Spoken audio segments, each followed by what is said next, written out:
এই তো ভেন্ডি হয়ে গেছে। ভেন্ডিটা এরকমই সবুজ সবুজ থাকবে, আমার কাছে ভালো লাগে দেখতেও। আর ভেন্ডি রুটি দিয়ে খেতে আমার অনেক ভালো লাগে। কালকে আমার শ্বশুরবাসায় গিয়েছিলাম, তখন আমার যা দেখি ভেন্ডি ভাজি করছে, আমি পরোটা দিয়ে খাইছি, অনেক মজা লাগছে। আর আমার কাছে রুটি দিয়ে অনেক মজা লাগে, পাউরুটি দিয়ে মজা লাগে। তো ভেন্ডি চুলাটা এখন বন্ধ করে দেবো। এখন আমি মিষ্টি কুমড়াটা ভাজবো। ভেন্ডিটা খালি করে নিয়েছি, আর এটার মধ্যে আমি মিষ্টি কুমড়াটা ভাজবো। মিষ্টি কুমড়াটা মাখায় নিয়েছি। তেলটা গরম হয়ে গেছে, এখন এক এক করে আমি মিষ্টি কুমড়াগুলি ছেড়ে দেব। বিসমিল্লাহ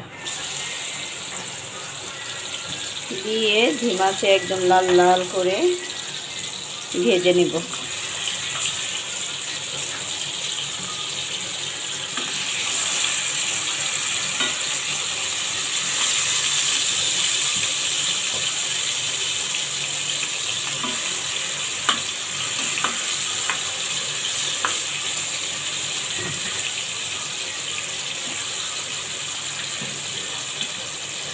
আজকে একটু শর্টকাটে রান্না করতেছি।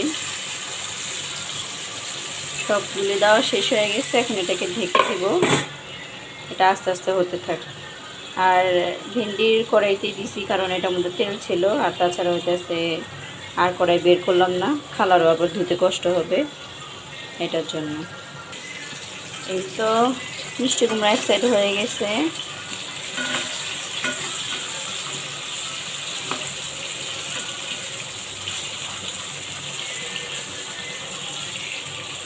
মিষ্টি কুমড়াটা আরও লাল লাল হবে, উল্টাই দিতেছি।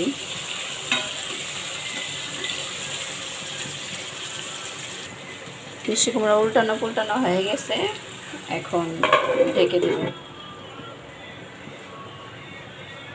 আর আজকে ডালও রান্না করবো, একটু মাখায়া তেল দিয়ে রাখছি। এখন পেঁয়াজ, ধনিয়া পাতা, কাঁচামরিচ, লবণ এগুলো দেব। বিসমিল্লাহ। লবণ দিলাম, পেঁয়াজ দিলাম, ডালের মধ্যে সব দিয়ে দিছি। কারণ সব কিছু দেখাতে পারলাম না, কারণ আমি হাতে মোবাইল ধরি, তো আমি মোবাইল স্ট্যান্ডটা এখনও কিনিনি। কিনলে তখন আমার জন্য সুবিধা হবে অনেক। এক হাতে মোবাইল ধরা, এক হাতে মানে করা অনেক কষ্ট হয়ে যায়, এটার জন্য। এবার মেখে নেব। কয়েকটা কাঁচামরিচ ভেঙে দিছি, আর কয়েকটা আনাম আছে। বেশি ঝাল এখন খেতে পারি না আগের মতো।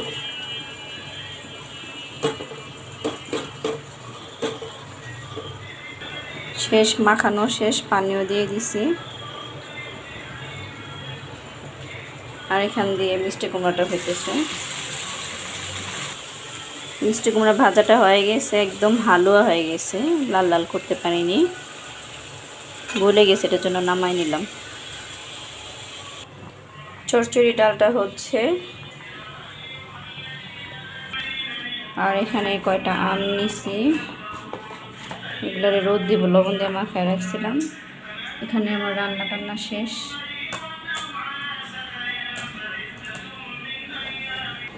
আমটা রোদে দেই,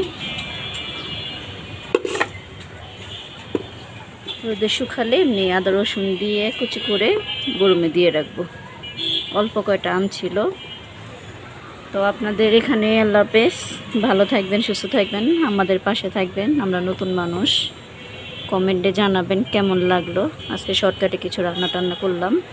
আল্লাহ হাফেজ। তাহলে সবাইকে ভালো থাকবেন সবাই। আমার বারান্দাটা অনেকদিন পরে দেখাইতেছি। আল্লাহ হাফেজ।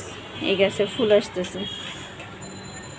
আসসালামু আলাইকুম সবাইকে, আল্লাহ হাফেজ।